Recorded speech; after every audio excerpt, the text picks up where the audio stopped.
ಮಕ್ಕಳನ್ನ LKG, UKG 1ನೇ ಕ್ಲಾಸ್ಗೆ ದಾಖಲು ಮಾಡೋದೇ ಪೋಷಕರಿಗೆ ದೊಡ್ಡ ತಲೆನೋವಾಗಿದೆ. ವಯೋಮಿತಿಯ ಗೊಂದಲ ಬಿಡದೆ ಕಾಡ್ತಾ ಇದೆ. ಈ ಬಗ್ಗೆ ಸಿಎಂಗೆ ಪತ್ರ ಬರೆಯಲು ಪೋಷಕರು ನಿರ್ಧರಿಸಿದ್ದಾರೆ.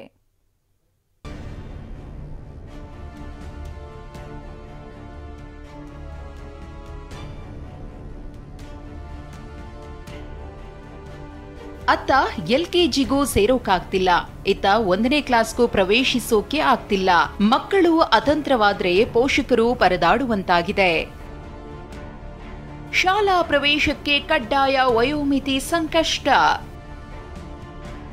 ಡಬಲ್ ಪ್ರಮೋಷನ್ಗೆ ಪೋಷಕರ ಡಿಮ್ಯಾಂಡ್.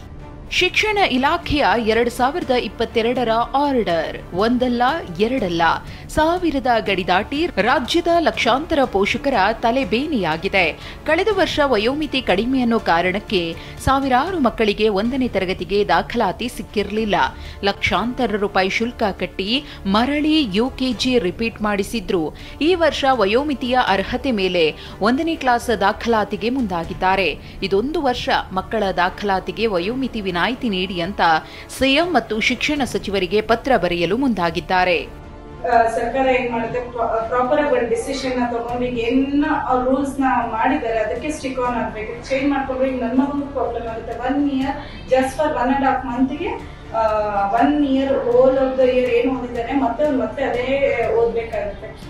ಈ ವರ್ಷ ವಯೋಮಿತಿ ಗೊಂದಲಕ್ಕೆ ಅಂದಾಜು 4 ಲಕ್ಷ ಮಕ್ಕಳು 1ನೇ ತರಗತಿಯಿಂದ ಹೊರಗುಳಿಯಲಿದ್ದಾರೆ. ಕಳೆದ ವರ್ಷ ವಯೋಮಿತಿ ಕಾರಣಕ್ಕೆ 1ನೇ ತರಗತಿಯಿಂದ ವಂಚಿತರಾಗಿದ್ದಾರೆ. ಈಗ ನಮಗೆ ಡಬಲ್ ಪ್ರಮೋಷನ್ ಕೊಡಿ ಅಂತ ಪೋಷಕರು ಪಟ್ಟು ಹಿಡಿದಿದ್ದಾರೆ. ಲಕ್ಷಾಂತರ ಮಕ್ಕಳು ಯಾರು ನಿಮ್ಮ ಸರ್ಕಾರದ ನಿಯಮವನ್ನ ಪಾಲಿಸಿರ್ತಾರೆ, ಇವತ್ತು ಅವರಿಗೆ ಅನ್ಯಾಯ ಆಗತ್ತೆ. ಯಾಕೆಂದ್ರೆ ಅವರು ಆಯಾ ಶಾಲೆಗಳಲ್ಲಿ ನಿಯಮಾನುಸಾರ ದಾಖಲೆಯನ್ನ ಮಾಡ್ಕೊಂಡಿರ್ತಾರೆ. ಸರ್ಕಾರ ಒಂದು ವರ್ಗಕ್ಕೆ ನೀವು ನ್ಯಾಯ ಒದಗಿಸ್ಕೋದ್ರೆ ಯಾರು ಉಲ್ಲಂಘನೆ ಮಾಡಿದ್ರು, ಪ್ರಾಮಾಣಿಕವಾಗಿ ನಿಮ್ಮ ಆದೇಶಗಳನ್ನ ಪಾಲಿಸಿರ್ತಕ್ಕಂಥವರಿಗೆ ಅನ್ಯಾಯ ಮಾಡದ ಹಾಗೆ. ಏನಿದು ಶಾಲಾ ದಾಖಲಾತಿಗೆ ವಯೋಮಿತಿ ಕಡ್ಡಾಯ?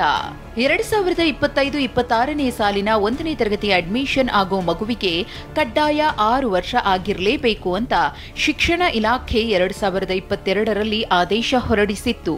ಇಲಾಖೆ ಆದೇಶಕ್ಕೂ ಮುನ್ನವೇ ಎಲ್ಕೆಜಿಗೆ ದಾಖಲಾಗಿದ್ದ ಮಕ್ಕಳಿಗೆ ಸಮಸ್ಯೆ.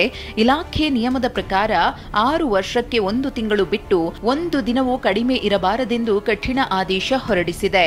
ಸದ್ಯ ಇದೇ ಪೋಷಕರ ತಲೆಬಿಸಿಗೆ ಕಾರಣವಾಗಿದೆ. ಪೋಷಕರ ಒತ್ತಾಯದ ಬಳಿಕ ಶಿಕ್ಷಣ ಸಚಿವ ಮಧು ಬಂಗಾರಪ್ಪ ಕೂಡ ಇಲಾಖೆ ಅಧಿಕಾರಿಗಳ ಜೊತೆಗೆ ಸಭೆ ನಡೆಸಿದ್ದಾರೆ. ಸರ್ಕಾರ ಶಾಲಾ ದಾಖಲಾತಿ ವಿಚಾರದಲ್ಲಿ ಯಾವ ನಿರ್ಧಾರಕ್ಕೆ ಬರುತ್ತೆ ಅಂತ ಕಾದು ನೋಡಬೇಕಿದೆ. ವಿನಯ್ ಕುಮಾರ್ ಕಾಶ್ಯಪ್ಪನವರ್, TV9 ಬೆಂಗಳೂರು.